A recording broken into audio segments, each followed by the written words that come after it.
Welcome to the Deep Dive. Today we're tackling a really widely misunderstood concept, perfectionism. Yeah, it's one of those terms people throw around. Exactly.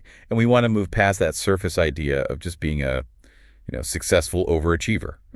We're looking at the intense internal criticism, the high cost that often comes with it. Right. And our sources dive straight into this really jarring contrast. On one hand, you've got that functional productive image, right? A Walt Disney image, Oh, yeah. intense high standards. Precisely, that drive. But then the internal reality for so many high achievers, it's often this deep feeling of inadequacy, isolation, and really just yearning for that kind of unconditional acceptance you'd associate with, say, Fred Rogers. That Disney Rogers comparison really hits home. Yeah. Yeah, it's right. Why do these two things, success and this kind of inner misery, seem so tightly linked in the sources? Shouldn't high achievement feel real good? It should, ideally, but the difference really lies in what's driving it.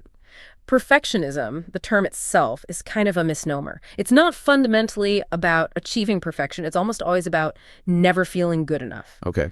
So to understand it, we actually need to start with the engine underneath. There's this raw, powerful trait that's often the foundation, and it's actually a huge positive: conscientiousness. Right. Conscientiousness as this sort of hidden superpower. I remember reading about Dr. Angela Duckworth's research on this. Yeah, huge study, nearly 10,000 adults. And it found conscientiousness was the single biggest predictor of success, both like objective and subjective success, income, happiness, life satisfaction, all of it. Exactly. Conscientiousness means you care deeply, you want to be reliable, you have high standards, you follow through. It really is the architecture for success. But here's the fascinating part and where the trouble starts. This amazing trait can easily, almost sneakily, tip over into unhelpful perfectionism. That happens when the internal driver shifts. It goes from, I care deeply about doing this right, to something more like, I must do this right, or I'm fundamentally insufficient as a person. Wow. It's so counterintuitive, isn't it? That the very thing that drives success could also be the root of so much distress.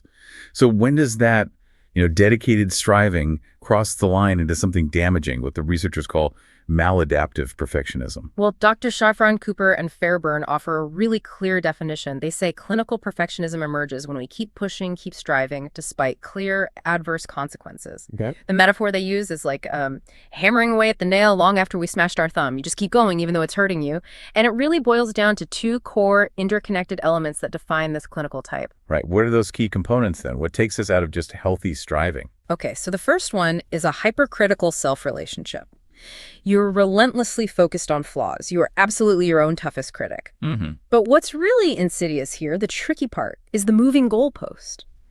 When you do manage to meet a really high standard, you just immediately decide that standard wasn't demanding enough in the first place. You never actually get to feel the win. So it's like if you climb Everest, you immediately look at K2 and decide Everest was just, a little hill. That sounds absolutely exhausting. It is exhausting. And the second component, it's maybe even more foundational to your sense of self. Over-evaluation, or you could call it self-worth contingency. You kidding me? Meaning your value as a human being becomes entirely conditional on meeting those incredibly demanding, often self-imposed standards. Okay, so like the classic example of a student whose entire identity is wrapped up in their grades. Exactly that. Or, someone today whose self-worth fluctuates with their follower count on social media. Or an athlete who feels defined only by their last performance. If your basic sense of okayness hangs on that constant referendum of your performance, you're likely experiencing this over-evaluation. It's clear we're talking about something really common, almost ubiquitous. But the sources, they break it down even further, don't they? How do researchers categorize the different ways this perfectionism shows up? Yeah, Flett and Hewitt, they're prominent researchers in this area, identify three main boats or dimensions of perfectionism. The first is the classic one, the one most people think of, self-oriented perfectionism. That's where we're really hard on ourselves internally. Right, the inner critic working overtime. Exactly. The second is other-oriented perfectionism. This is when we turn that criticism outwards. We place rigid, high expectations on the people around us, maybe our partners, our employees, even our kids. Okay, so demanding it from others. And the third one, this seems to be the one that's really exploding in modern society, based on the research. Absolutely. That's socially prescribed perfectionism. And the research suggests this is the most toxic breed of the three. Why is that? Because it's the feeling, the pervasive sense that other people hold impossibly high expectations for us. And crucially, that failing to meet those expectations will lead to harsh judgment, Yeah. rejection, maybe even professional ruin. Wow. Yeah, and studies by Kern and Hill show this type is increasing, like exponentially. It seems to be driven by these broader cultural forces, creating this constant external pressure cooker that feels almost inescapable for many people. Okay, so when we start looking at the actual cost of living under that kind of pressure, the consequences really move beyond just, feeling stressed. They get genuinely concerning from a health perspective. They absolutely do. The research is pretty clear here. Perfectionism often acts as a precursor or a key maintaining mechanism for several serious mental and even physical health issues. What's that shit? Well, it's strongly linked to depression, various eating disorders, social anxiety, obsessive compulsive disorder. And it can even manifest physically, things like panic attacks, chronic migraines. It's simply not a sustainable way to live. And this is where the information gets particularly difficult, I think, and really important to pause on. The sources highlighted a pretty definitive link between perfectionism and suicide risk. Yes, it's a sobering connection. A large meta-analysis looking at 45 different studies confirmed this strong association. Wow. And one study that's particularly instructive is the Alaska Suicide Follow-Back Study. They indexed parents who had tragically lost teenagers or young adults to suicide. And a staggering 62% of those bereaved parents described their children as perfectionistic. 62%. Yeah. That's incredibly high. It really highlights how dangerous that internal isolation can become. Why is it that these high achievers, the ones who often look so successful on the outside, seem so adept at masking their distress? It goes back to that hypercritical self-relationship we talked about. It basically mandates secrecy. Well, if you see any sign of distress, any failure, as definitive proof of your own inadequacy, then that inadequacy must be hidden at all costs. You hide it to avoid the external judgment you feel, that's the socially prescribed part, or you hide it to avoid the intense internal self-attack, the self-oriented part. So they suffer in silence. They tend to agonize internally, often until a crisis point is reached. And tragically, this is why suicide in this group can often seem to observers like it came out of nowhere. The struggle was deeply internalized. Let's try and make that dangerous cycle a bit more concrete. Can we use some of the client examples from the sources? Maybe starting with Gus, the product designer. He seemed to illustrate that all-or-nothing trap really well. Yes, Gus. He was really stuck in what he himself called overdrive and park. The standard he set for all for perfect work was just impossibly high. So he just stalled. He often defaulted to park, which, from the outside, looked like procrastination. But when he was working, he wouldn't tackle the big, important projects. Instead, he'd focus intensely on mastering tiny, inconsequential tasks he already knew how to do. Like what? Like obsessively tweaking font choices on an old presentation, or meticulously organizing digital files from years ago. Anything, really, to avoid the high-profile projects where he felt he might fail or be judged negatively. So he was using the idea of perfection on small things to avoid the perceived risk of imperfection on the big things. Okay. And then there was Francesca, who seemed crushed by comparison. Ah, Francesca. Yes, she was a really clear example of that socially prescribed pressure combined with the over-evaluation of self-worth. She felt this intense need for her home to look like something out of a magazine. Right. Her body to look effortlessly perfect, her career to seem easy and successful, all of it. And how did that manifest? Well, what she perceived in herself as laziness, shutting down, maybe comfort eating, avoiding social events, was actually just total comprehensive overwhelm. Stemming from constantly comparing her own messy reality to the curated highlight reels she saw from her friends, especially online. She had this internal narrative. I should be able to work full-time, make amazing dinners, coach the kids' soccer team, and look great doing it, all without breaking a sweat. Yeah, because she couldn't meet that impossible standard. Her inability to do so felt like a definitive proof of her personal failure. It's so clear why this pattern is destructive. But if it costs so much emotionally, mentally, why does it persist? Why do people keep chasing it? That's the million-dollar question, isn't it? It persists because, in the short term, it buys something. The sources call it an ersatz copy of connection. Ersatz meaning fake, artificial. Exactly. Getting approval, achieving something notable, receiving admiration from others, it feels a bit like safety, like acceptance. It temporarily quiets that deep yearning for belonging. But it's not the real thing. Right. Emotionally, it's like fast food. It fills you up for a moment, but it lacks any real, lasting nourishment. And here's the core problem. Perfectionism fundamentally steers us towards achieving goals instead of connecting with people, which ironically guarantees the very isolation we were desperately trying to avoid in the first place. Okay, let's trace this back. If the underlying architecture, as you said, is often built on positive conscientiousness, how much does our environment, especially our early home environment, shape whether it tips over into this maladaptive perfectionism? I was really struck by that Macquarie University study with the 9-year-old Charlotte. Oh, the shape copying study. Yes, that was incredibly insightful. It was a randomized controlled trial where they had kids like Charlotte copying shapes alongside their mothers. And they coached the mothers differently. Right, one group of mothers was coached to give perfectionistic feedback, pointing out flaws. That line's not quite straight. Warning about bad scores. You won't get many points for that. Sometimes even taking over the drawing themselves. Okay, the critical approach. Then the other group gave non-perfectionistic coaching, much more relaxed posture, saying things like, close enough is good enough, expressing confidence in the child's ability to do it independently, giving permission, essentially. And the results were kind of paradoxical, weren't they? What was the key takeaway about performance versus perfectionistic behaviors? It was fascinating. The perfectionistic coaching absolutely skyrocketed perfectionistic behaviors in the children. They checked their work constantly. They erased way more. They worked much more slowly and hesitantly. Okay, so it made them act more perfectionistic. Yes, but, and this is the crucial point, it did nothing to improve the actual objective quality of their drawings compared to the other group. Wow. In fact, the non-perfectionistic coaching, the style that gave the child permission to relax and make mistakes, actually led to objectively better quality drawings, and they made fewer mistakes overall. So the anxiety created by those high rigid standards actually got in the way of performance. Precisely. The anxiety itself impeded the quality. It shows that pressure doesn't necessarily make perfect. Often it just makes anxious. That's a powerful finding. So building on that single experiment, what about the broader, long-term family environments? What kind of dynamics tend to shape this over a whole childhood? Well, Flett and Hewitt, again, they detail 4 common family environments that can foster perfectionism. The first they call anxious rearing. Meaning? This is where parents are often overprotective, overly cautious. They might be highly critical, but often it's framed as trying to protect the child from external judgment. So, correctness, doing things the right way, becomes paramount to avoid criticism from the outside world. Like the example of Isabel, who constantly fixed her daughter's artwork so it wouldn't be ruined or judged negatively. Right, so the parent almost becomes the preemptive critic to shield the child, but inadvertently teaches the child intense self-scrutiny. Exactly. The second environment is the social expectations model. This is where approval, love, and attention feel contingent on performance. Earning love.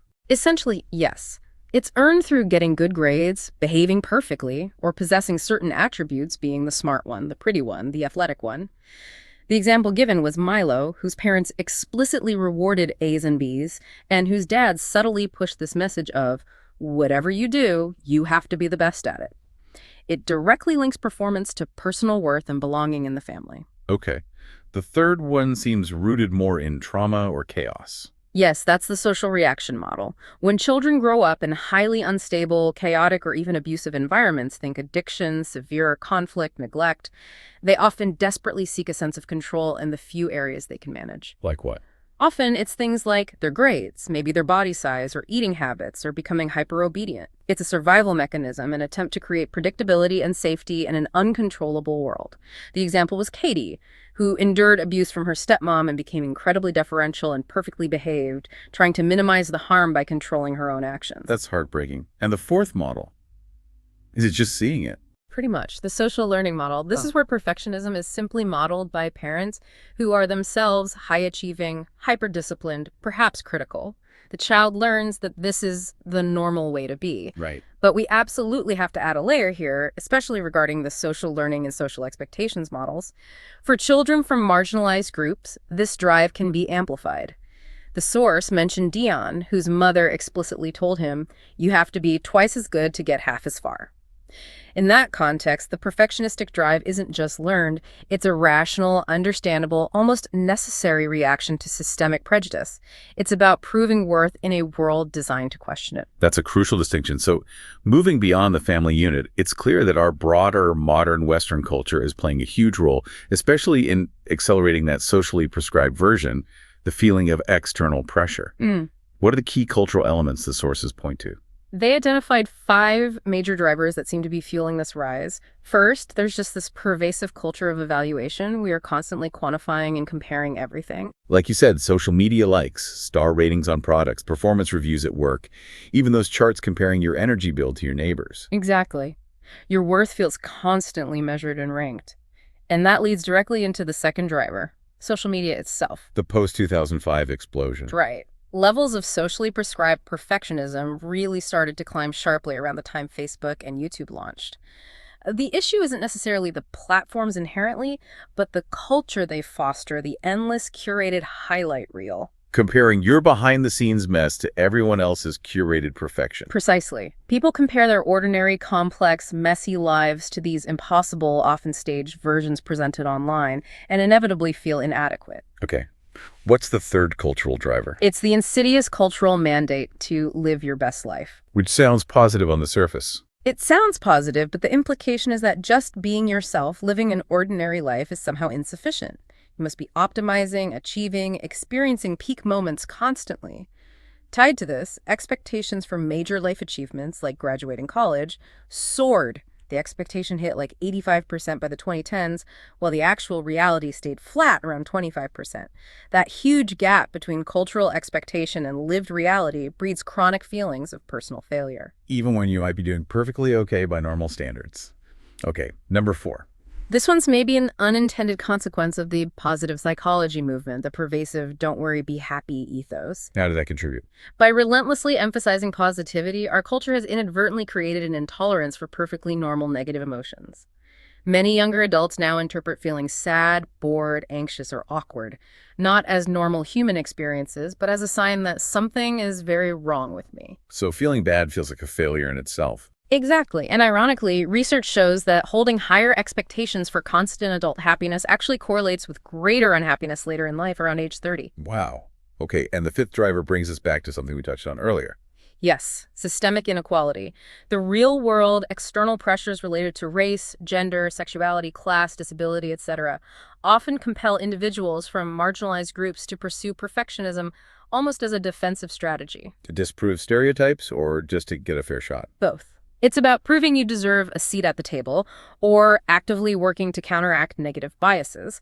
There was a Baltimore study mentioned that explicitly linked experiences of racial discrimination to higher levels of socially prescribed perfectionism, which then, in turn, contributed to symptoms of depression.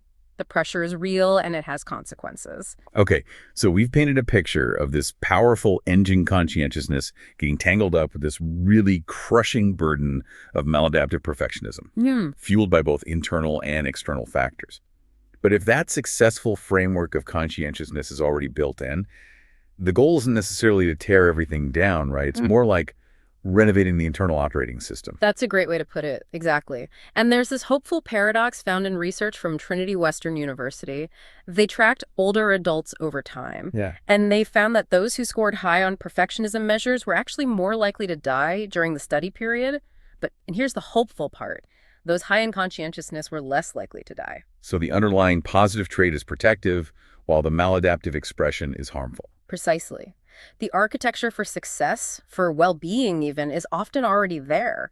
We just need to shift how we're using it. We need to tweak the focus. So we're aiming for what the sources call adaptive perfectionism. Perfectionism that, as they put it, buys you more than it costs you. Yeah. What does that fundamental shift actually look like in practice? Well, a key part of the shift involves moving the focus from outcome to process. It's interesting, the actual Greek root of the word perfection is teleusis. Okay. And it doesn't really translate to flawless masterpiece. It translates better to something like purpose or completion or maturity. It's inherently about the journey, the process of fulfilling potential, rather than hitting some static, flawless end state. So it's not about lowering standards necessarily. Not necessarily, although sometimes that's helpful. The goal isn't usually a total gut renovation, as one source put it. It might be aiming to be just, say, 5% less hard on yourself, or maybe 10% kinder when you make a mistake. Small, manageable shifts. Okay, so it means you can keep the high standards, keep the strong work ethic that comes from conscientiousness, but you gain some crucial new abilities, new powers that were previously blocked by the anxiety of the perfectionistic pursuit. That's it exactly. You gain the ability, the permission, really, to practice things like resting without feeling crippling guilt, enjoying activities just for fun without needing a goal attached, being flexible when plans inevitably change without it triggering massive anxiety, and maybe most importantly, offering yourself genuine forgiveness for mistakes and setbacks. Instead of seeing them as evidence of failure. Right. The core message here is about shifting your primary focus away from solely performance, which is measurable, finite, and often externally judged, towards things that fundamentally defy goal setting and measurement. Things like your core values, genuine enjoyment, connection, community. Permission to breathe, really. So we've taken quite the deep dive today. We've explored the really high price of that intense internal criticism and the relentless external pressure. We've traced its roots from potentially anxious home environments right through to these pervasive cultural forces that seem to amplify our feelings of inadequacy. Yeah, and if you connect all those dots, maybe the biggest takeaway is understanding what perfectionism, even in its most toxic forms, is really searching for. Its deepest wish, underneath all the striving and self-criticism, is actually quite simple. It's a wish to feel safe, to feel accepted, and to feel connected unconditionally, without having to perform perfectly or at all just to earn that. So the shift isn't about abandoning hard work or high standards entirely. Not at all. It's about making space alongside that work ethic for the things that actually nourish us, for joy, for rest, for connection, for community, the things that make the hard work feel meaningful and worthwhile, rather than just a desperate attempt to prove we're enough. Which leads us to the final, maybe provocative thought for you, the listener. The true challenge here, the idea that fundamentally contradicts almost every single message that toxic perfectionism has likely drilled into you, is this. Can you begin to embrace the belief, even just a little bit, that you are inherently worthy and fundamentally enough, exactly as you are right now, before you do the next piece of work, before you get the next accolade, and yes, even despite the mistakes you've made or will make, making that internal shift, that's perhaps the truest definition of freedom from perfection.